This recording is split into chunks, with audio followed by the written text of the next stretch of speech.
And when we are talking about quadratic sequence, so first of all, you may remember how do we decide this is quadratic sequence or a linear sequence, right?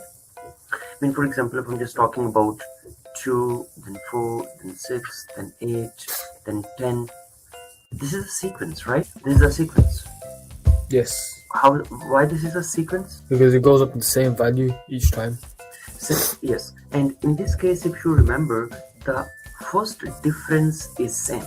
First difference mean 4 minus 2 is 2, 6 minus 4 is 2, 6 minus 8 minus 6, 10 minus 8 is 2. So it means this is called First difference. If first difference is same, this is called linear sequence. And in other sense, this is called arithmetic sequence, right? Makes sense? Yeah. And how do we find the nth term of this linear sequence? So we know it's 2 now, so it's 2n. Then from the 2, take away the 2, it gets you 0, so just 2n. Plus n minus 1d.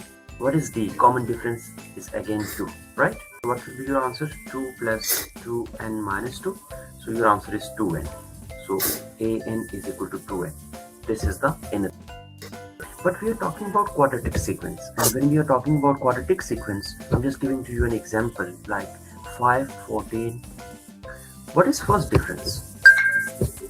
The first difference would be the 14 taken to 5, which is 9. 9. So this is called first difference.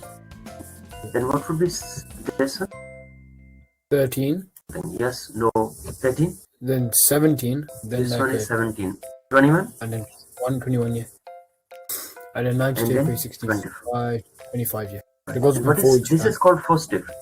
So this is first. And as you say, first difference is not same.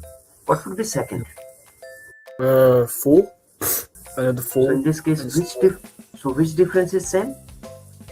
Second difference. So when second difference is same, this is called quadratic sequence.